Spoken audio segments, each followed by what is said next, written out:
अस्सलामुअलैकुम व्यूवर्स, कैसे हैं आप सब। उम्मीद है आप सब खैरियत से होंगे। आज मैं आपके लिए लेके आई हूँ मैक्रोनी बनाने की बहुत ही आसान और बहुत ही मज़ेदार रेसिपी। बच्चों बड़ों सभी को मैक्रोनी बहुत ज़्यादा पसंद होती है और सब इसको बहुत शौक़ से खाते हैं। तो आप इस रेसिपी को इस रमज़ान में ज़रूर ट्राई कीजिएगा, यकीनन सबको बहुत पसंद आएगी। तो चलिए स्टार्ट करते हैं अपनी रेसिपी। मैक्रोनी की रेसिपी शेयर करने से पहले मैं आपको इंग्रेडिएंट्स की डिटेल बता देती हूँ। तो उसके लिए यहाँ पे मैंने दो तरह की मैक्रोनी ली है, एक स्पाइरल वाली मैक्रोनी और दूसरी मैंने एल्बो मैक्रोनी ली है। दोनों मैक्रोनी मैंने हाफ हाफ कप ली है। अगर आपको कोई और शेप पसंद है तो आप वो भी ले सकते हैं।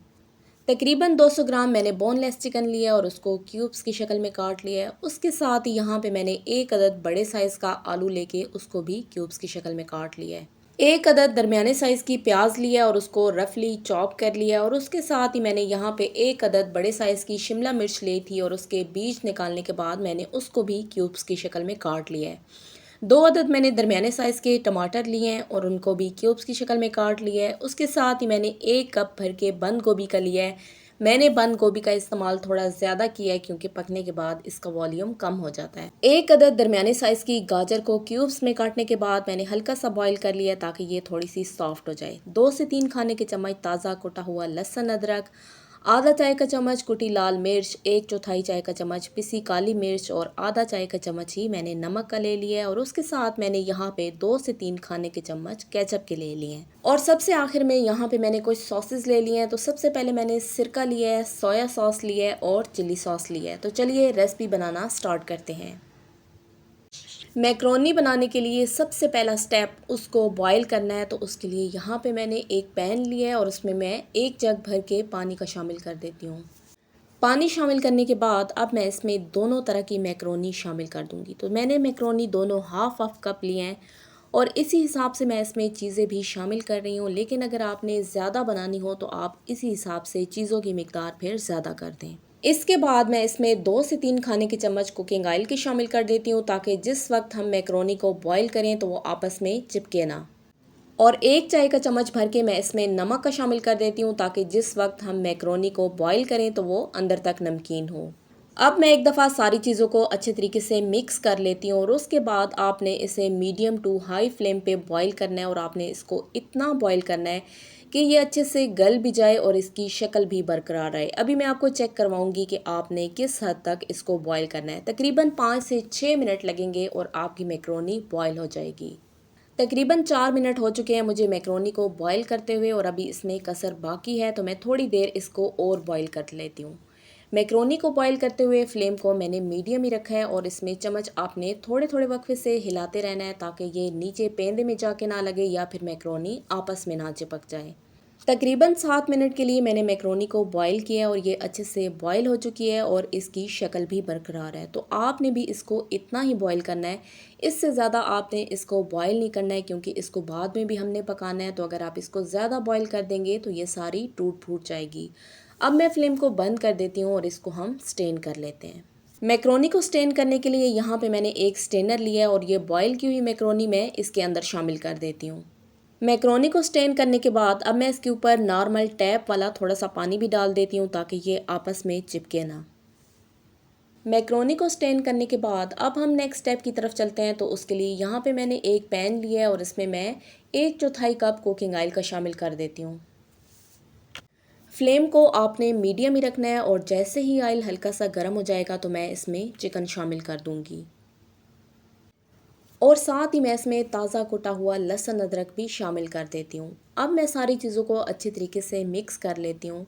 और मिक्स करने के बाद 2 से 3 मिनट के लिए आपने चिकन और लहसुन अदरक को अच्छे तरीके से फ्राई करना है ताकि चिकन की जितनी भी कच्ची स्मेल है वो ख़त्म हो जाए और इसका कलर भी चेंज होके वाइट हो जाए और इसके साथ साथ लहसुन अदरक की भी बहुत ही अच्छी सी खुशबू आने लग जाए।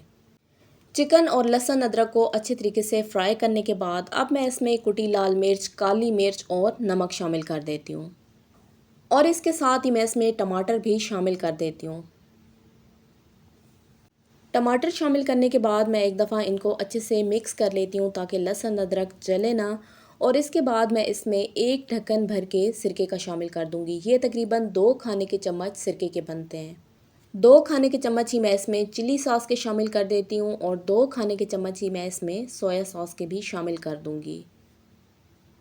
मसाले और सॉसेस शामिल करने के बाद अब आपने सारी चीज़ों को अच्छे तरीके से मिक्स कर लेना है और 4 से 5 मिनट के लिए आपने चिकन को अच्छे तरीके से पकाना है, ताकि चिकन भी अच्छे से गल जाए और इसमें जो हमने टमाटर डाले हैं वो भी अच्छे तरीके से गल जाएं और बहुत ही अच्छा सा उनका पेस्ट बन जाए।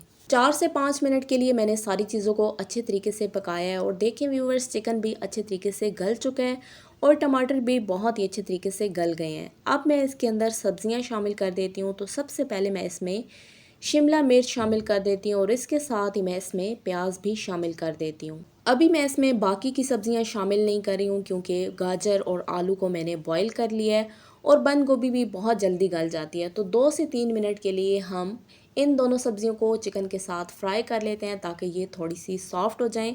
इसके बाद हम इसमें बाकी की चीज़ें शामिल करेंगे। प्याज, शिमला मिर्च और चिकन को फ्राई करने के बाद अब मैं इसमें बाकी की सब्जियां शामिल कर देती हूँ। तो आलू अभी भी आपने इसमें शामिल नहीं करना है, वो हम बाद में मैक्रोनियों के साथ शामिल करेंगे। तो सबसे पहले मैं इसमें अब बंद गोभी शामिल कर देती हूँ और इसके साथ ही मैं इसमें गाजर भी शामिल कर देती हूँ और 2 से 3 मिनट के लिए हम इन सब्जियों को मज़ीद फ्राई कर लेते हैं ताकि ये भी थोड़ी सी सॉफ्ट हो जाएँ। सारी चीज़ों को अच्छे तरीके से मिक्स करने के बाद अब मैं पैन को कवर कर देती हूँ और 2 से 3 मिनट के लिए हम इसे दम पे छोड़ देते हैं ताकि इसमें जो हमने सब्जियाँ डाली हैं उनका थोड़ा कच्चापन ख़त्म हो जाए। बहुत ज़्यादा आपने इसे ओवर कुक नहीं करना है, बल्कि 2 से 3 मिनट के लिए आपने इनको लो फ्लेम पे दम पे रखना है। 2 से 3 मिनट दम पे रखने के बाद अब मैं इसमें बॉयल की हुई मैक्रोनी शामिल कर देती हूँ।